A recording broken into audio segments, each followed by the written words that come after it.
Hello, welcome. It's Francis here. And the last few weeks I've been sort of disappearing down the wormhole that is YouTube, largely to get an idea of how other people have perceived the Dark Goddess, how they work with or interpret shadow work to be.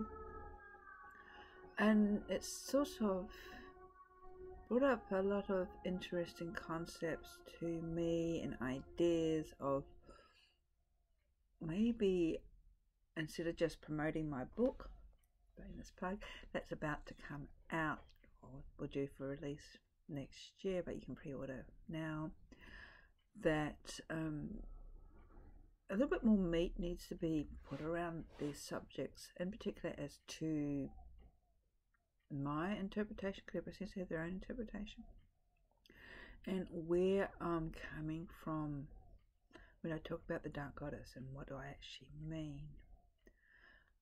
A little bit of a disclaimer, I guess. I'm not a psychologist, I'm not a psychoanalyst, I'm not a psychiatrist. I have an interest in these areas, and about 5 years I was going to undertake training or study in psychology. I did the preliminary statistics and passed, but that's as far as I've gotten so far. One of these days it's on my bucket list, I might finish that. But I've sort of been always interested into that way of how our brain works, how we work, and why people do things. What inspires them to do things, in particular when it comes to what we perceive to be negative or bad things. Am I oblivious or ignorant, having the view that I believe we are innately all good people, that when people do horrific crimes or undertake actions where they inflict great harm or pain on people, that there's something not right in their, should we say, wiring of the brain, of the mind? Do they not have a conscience? Where is their compassion, their understanding, their awareness that our actions affect other people? This also comes from my interest in metaphysics that I've had since basically I was about 18, so that's a few years now. Nearly, oh heck, over 35 anyway.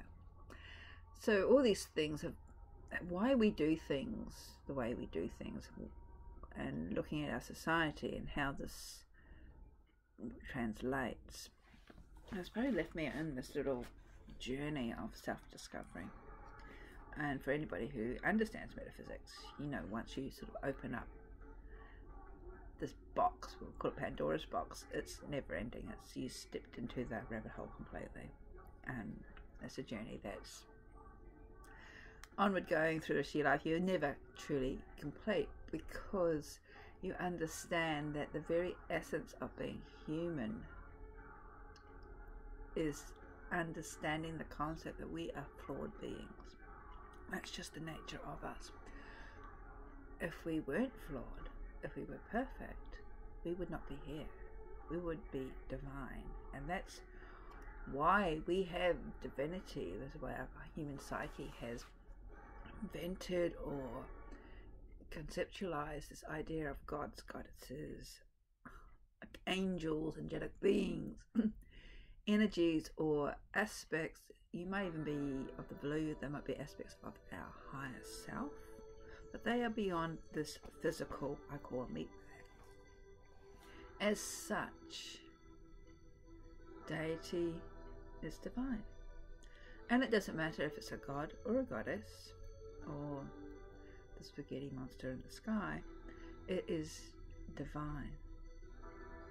But for us as mere mortals to truly understand and appreciate it, and how we can relate to this divinity, on a more practical, mundane level, we shape it into what's comfortable with us.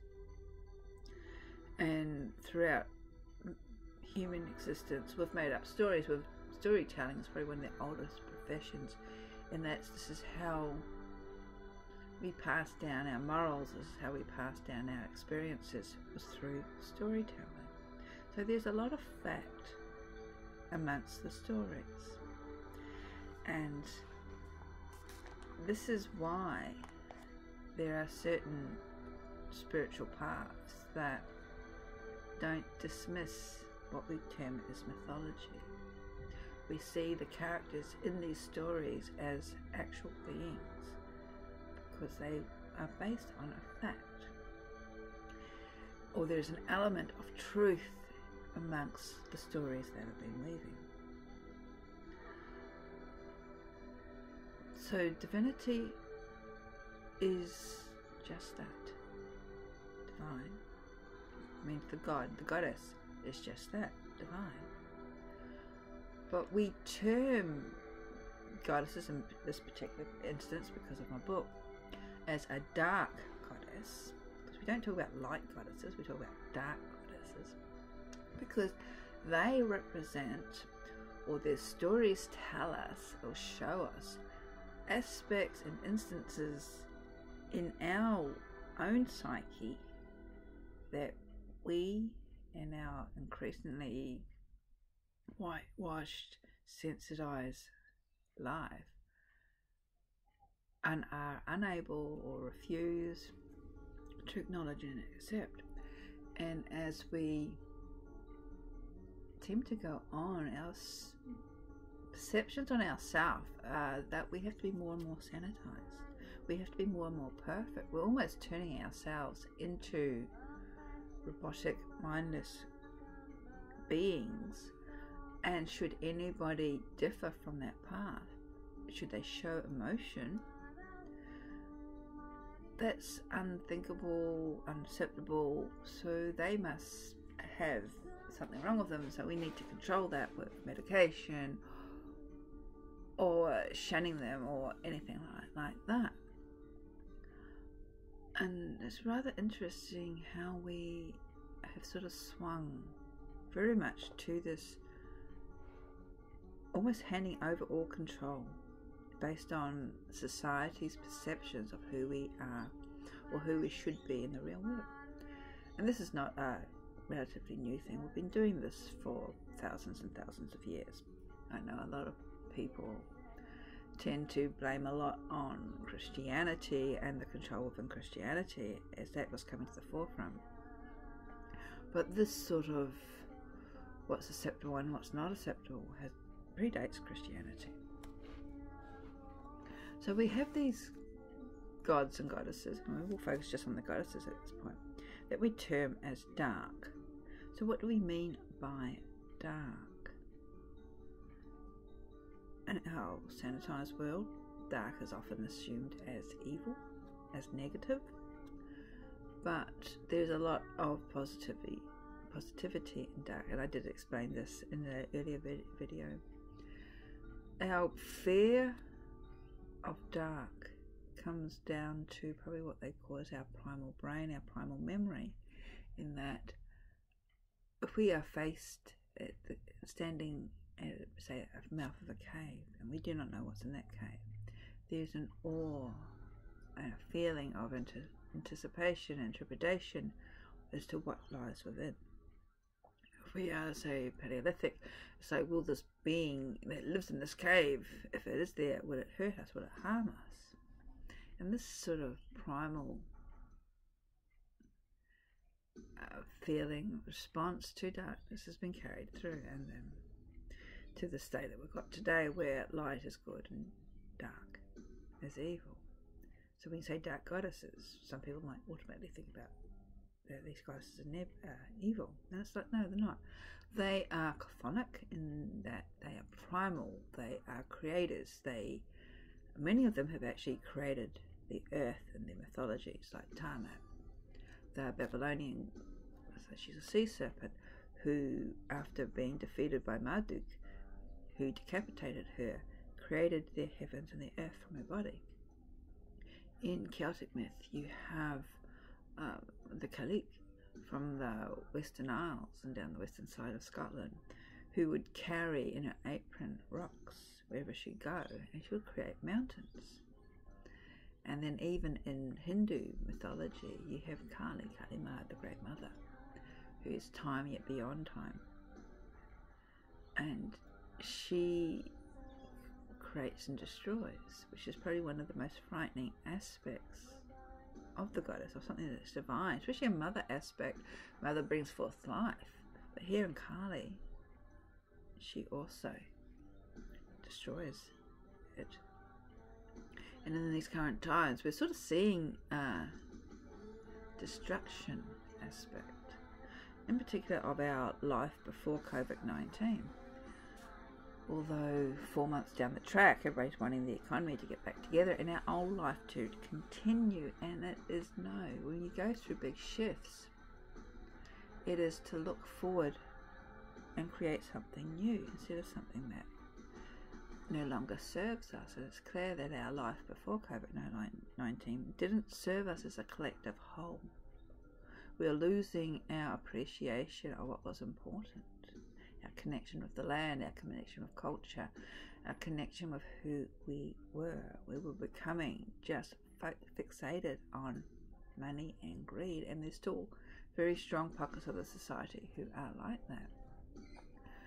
But we have also, in these 4 months, around about 4 or 5 months, basically since February, end of February, began to appreciate other things. Getting back to basics and realizing that we can do without all these mod cons or fantastic things.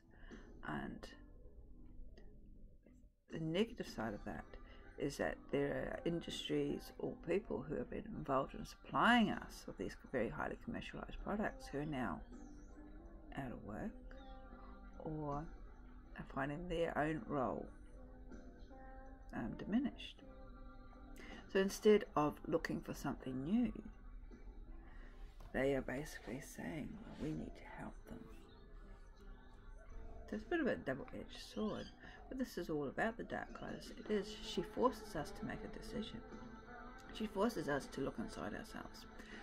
And many of us may have been doing that during this period of self-isolation or quarantine or even semi-social distancing, is actually spend time with the self and spend time with the family, spend time with those who on the surface you're supposed to care the most for. But it's interesting when you're home with your family 24 hours a day and you don't have that outlet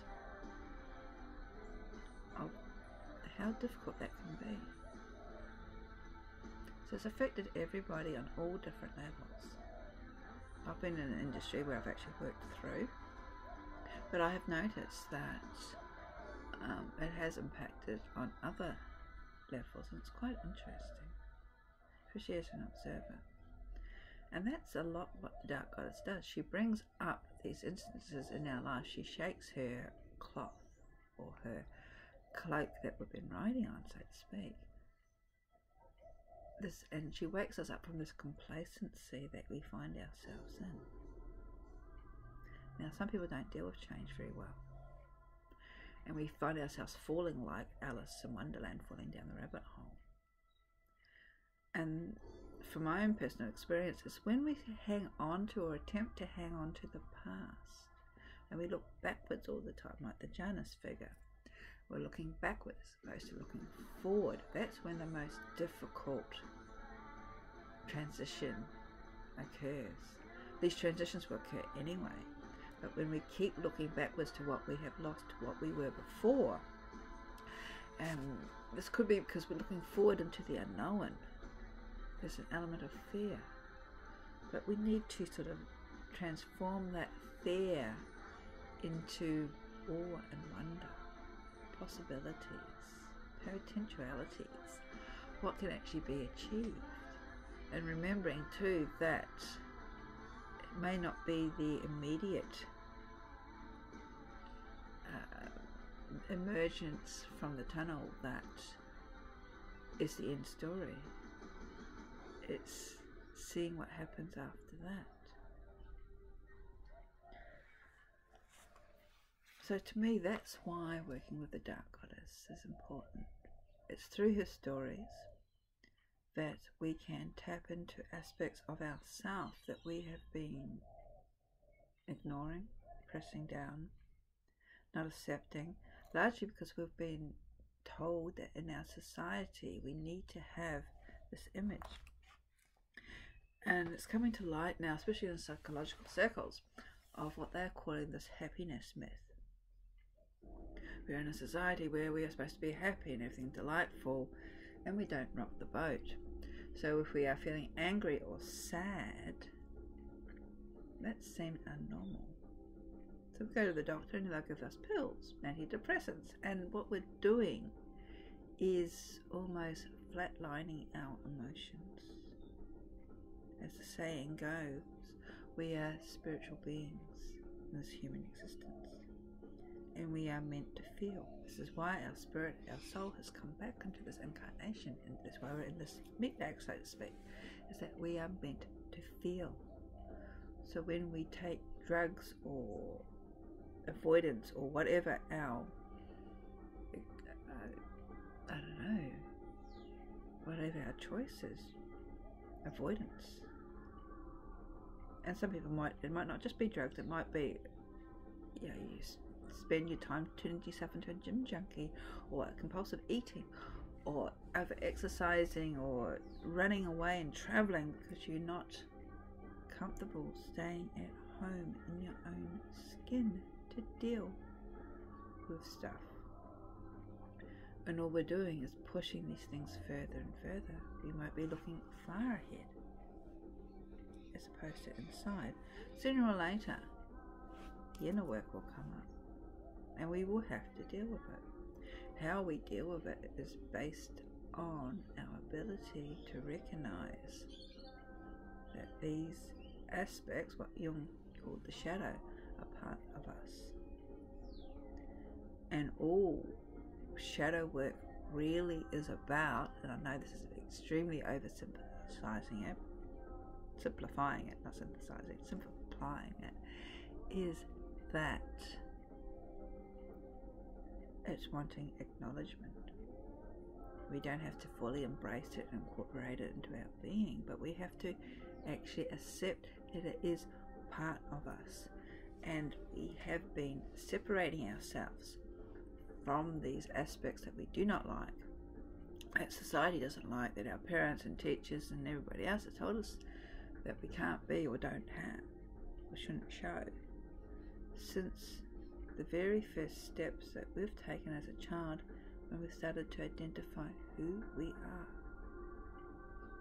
we have, from that very early age of when we started to self-identify, have broken ourselves down into good and bad. And good and bad turns to be positive and negative, good and evil. And we take what's good, we suppress what's bad, instead of saying, okay, I go angry, but that's part of me. And I'll take that energy and I'll transform that into something else. Probably a bit hard to do when you were 3 or 4 years old, or 5 or 6. But there's an author and a poet by the name of Robert Bly, who calls the shadow, or refers to the shadow as this bag that we drag around behind us. And he says that the first, say, 20 odd years of our life, we spend filling up this bag with all the things that we don't like about ourselves. And then from that point onwards, for the rest of our life, we spend trying to pull these things out of our bag again. We understand as we get older that these are aspects of ourselves. And in order to become a whole, integrated human being and cope in this crazy world and accept all these changes, we need to accept the light and dark, the good and not so good, the negative and positive about ourselves. And for me, in particular, it's through working with the stories of the Dark Goddess that I can draw inspiration and ideas, and through my own more devotional work with her in different guises, I can gain clarity, inspiration, and peace. And at the end of the day, that's the most important thing, is inner peace. Something to think about. So take care. I hope this is of assistance. Blessings.